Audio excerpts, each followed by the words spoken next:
Hello friends, welcome back to the YouTube channel dictation club. आज का dictation आनंद मासिक पत्रिका अंक 30 से लिया गया है, जो कि अलग अलग गतियों में होगा। अगर आपको मेरा डिक्टेशन पसंद आता है तो आपको वीडियो को लाइक ज़रूर करना है और चैनल को सब्सक्राइब कर लेना है, ताकि भविष्य में आने वाले सारे डिक्टेशंस आपको मिलते रहें। और अगर आपको इसकी पीडीएफ अलग से चाहिए तो नीचे डिस्क्रिप्शन बॉक्स में आपको टेलीग्राम की लिंक मिल जाएगी। आप टेलीग्राम चैनल ज्वाइन कर सकते हैं। इसके अलावा और भी प्लेलिस्ट और भी आनंद मासिक पत्रिका के अंक कराए गए हैं। रामधारी गुप्ता खंड 1 और खंड 2 भी कराया गया है। उन सब की प्लेलिस्ट की लिंक भी आपको नीचे डिस्क्रिप्शन बॉक्स में मिल जाएगी। तो ज़्यादा समय ना लेते हुए डिक्टेशन स्टार्ट करते हैं। उससे पहले आप वीडियो को लाइक ज़रूर कर दीजिए। तो डिक्टेशन स्टार्ट होगा 5 सेकंड के बाद।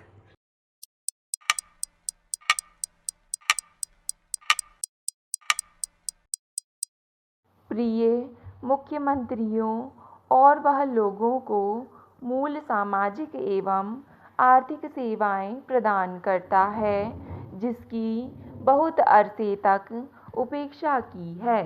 निष्पादन की उपेक्षा से आवंटनों पर अत्यधिक निर्भरता से कोई लाभ नहीं हुआ है। परिणामों के लिए कार्यपालिका का होना अत्यावश्यक है, ना कि बजटीय लक्ष्यों की प्राप्ति। चाहे हमारी वास्तविक अथवा सामाजिक आधारिक संरचना का विकास हो, चाहे हमारा कल्याण अथवा प्रोन्नति कार्यक्रम हो। पिछली योजनाओं में एक प्रमुख सबक बात कार्यान्वयन तथा अनुवर्ती कार्रवाई में हमारी कमियां रही हैं। इससे लोगों में अक्सर निराशा एवं कटुता पैदा होती है। स्वतंत्रता दिवस के भाषण में मैंने कहा था कि केंद्र आगामी वर्ष को कार्यान्वयन वर्ष के रूप में मनाएगा।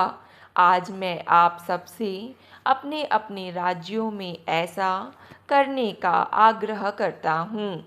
आइए एक साथ मिलकर हम कार्यान्वयन, मॉनिटरिंग और अनुवर्ती कार्रवाई के एक नए मानदंड स्थापित करने का प्रयास करें, जो एकमात्र योजना के दृष्टिकोण पत्र में स्थापित चुनौतीपूर्ण उद्देश्यों को प्राप्त करने की गारंटी दे सकता है।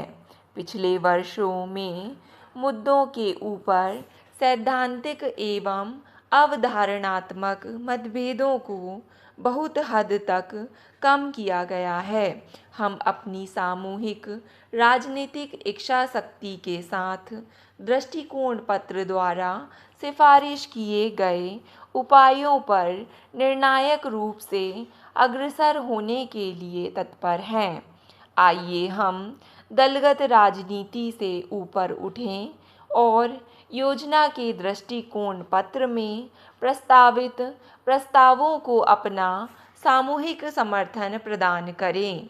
आज हम योजना आयोग को एक ऐसा योजना दस्तावेज तैयार करने के लिए निर्देश दें जिसमें निष्पादन किए जाने वाले कार्यों और केंद्र राज्य सरकारों और पंचायती राज संस्थाओं द्वारा वहन किए जाने वाले उत्तरदायित्वों का ब्यौरा हो। हम अपनी और निजी क्षेत्र को नागरिक सामाजिक संगठनों और सबसे बढ़कर लोगों की स्वयं की भागीदारी की मांग करें। प्रिय मुख्यमंत्रियों, पंचवर्षीय योजनाओं के तंत्र के माध्यम से भारत में नियोजित विकास की प्रक्रिया उस समय शुरू हुई थी जब इस समय की स्थिति से बहुत ही भिन्न थी। यह स्वाभाविक था कि केंद्र सरकार के अभिकरणों के माध्यम से राज्य क्षेत्रक देश की आर्थिक और सामाजिक विकास के प्रायः प्रत्येक क्षेत्र में महत्वपूर्ण भूमिका निभाएं। परिणाम स्वरूप पिछली अर्ध शताब्दी में पंचवर्षीय योजनाएं यह सोचकर बनाई गई थीं कि सरकार विशेष रूप से केंद्र महत्वपूर्ण और सर्व प्रभावकारी भूमिका का निर्वाह करे। भारत आज विशाल रूप से एक भिन्न देश है। हमारी राज्य सरकारों ने अब स्वयं से आयोजना और विकासात्मक कार्यकलाप तैयार किया है। महोदय, स्वयं सिद्ध कार्यक्रम महिला सशक्तिकरण की दिशा में उठाया गया अब तक का सबसे क्रांतिकारी एवं महत्वपूर्ण कदम है। स्वयं सहायता समूह की अवधारणा पर आधारित यह कार्यक्रम 116 करोड़ रुपए की लागत से देश के 610 प्रखंडों में शुरू किया जा रहा है। यह कार्यक्रम सरकारी, गैर सरकारी एजेंसी द्वारा कार्यान्वित किया जा सकता है, जो जनपद स्तरीय या पंचायती राज इकाई का स्तर का हो सकता है। पूर्व में संचालित इंदिरा महिला योजना और महिला समृद्धि योजना को संशोधित करके अब स्वयं सिद्ध योजना में समाहित किया गया है।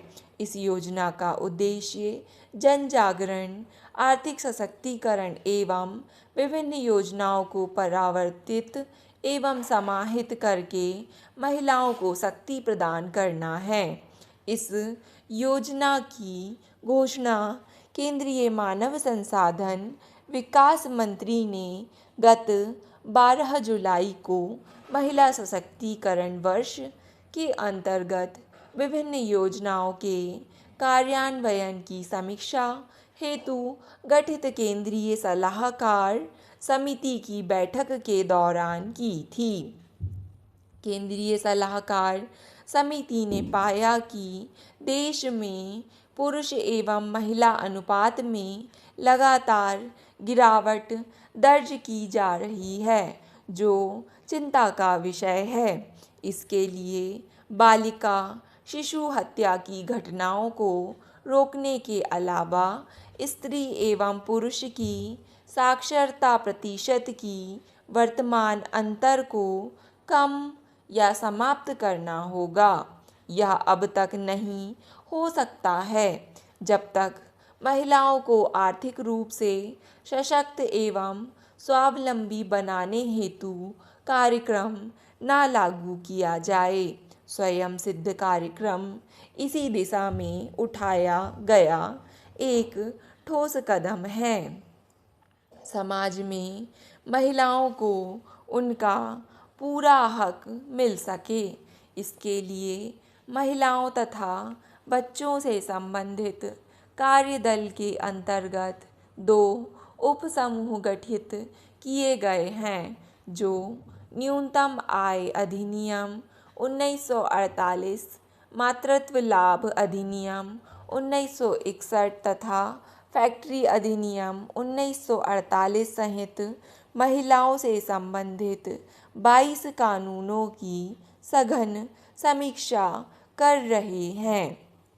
केंद्र सरकार ने निर्णय किया है कि महिला एवं बाल विकास विभाग से संबंधित सभी कानूनों की समीक्षा की जाएगी और उनकी उपादेयता पर विचार किया जाएगा।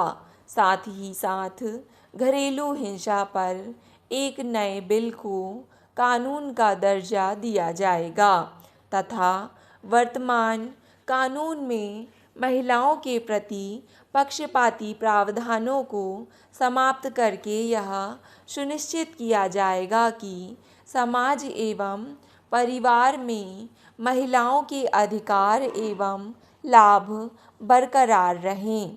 इस संबंध में जिन कानूनों की समीक्षा की जानी है, उनमें महिलाओं को अशालीन ढंग से प्रस्तुत करने का अधिनियम, सती अधिनियम, राष्ट्रीय महिला आयोग अधिनियम सम्मिलित है। इनके लिए आवश्यक निवेश उपयुक्त रूप से उपलब्ध कराया जाएगा। हमें अर्थव्यवस्था के लिए अतिरिक्त प्रोत्साहन देने के लिए सिंचाई, कृषि अवसंरचना, पीने का पानी, शहरी अवसंरचना, राज्य राजमार्ग तथा जिला सड़कें, पुल निर्माण आदि के क्षेत्र में नई बैंक ग्राह्य परियोजनाओं की भी पहचान करनी होगी। वित्तीय क्षेत्रकों व बहुस्तरीय एजेंसियों में पर्याप्त संसाधनों से यह संभव होना चाहिए कि उपयुक्त वित्तीय तंत्रों का आविष्कार किया जा सके तथा इन परियोजनाओं को बिना किसी अतिरिक्त राजकोषीय दबाव के कार्यान्वित किया जा सके। आर्थिक विकास में तेजी पर बल देते समय दृष्टिकोण पत्र ने हमारे सामाजिक क्षेत्र के विकास के लिए अभिनव तथा और अधिक प्रभावशाली तरीकों की आवश्यकता की तरफ ठीक ही इशारा किया है। यहाँ मुख्य बात कार्यक्षेत्र में विस्तार के साथ साथ हमारे प्रचुर मानव संसाधनों के विकास में सार्वजनिक निजी भागीदारी में गहराई लाना है। ऐसी भागीदारी संभव है तथा शिक्षा, स्वास्थ्य देखभाल एवं स्वच्छता के लिए यह आवश्यक भी हो गया है। दृष्टिकोण पत्र में अच्छे शासन के महत्व को ठीक तरीके से परिलक्षित किया है। हमने संस्थागत ढांचे को ऐसा बनाया है जो सभी आर्थिक क्रियाकलापों का मार्गदर्शन करता है। स्टॉप। डिक्टेशन पसंद आए तो वीडियो को लाइक तथा चैनल को सब्सक्राइब ज़रूर करें। धन्यवाद।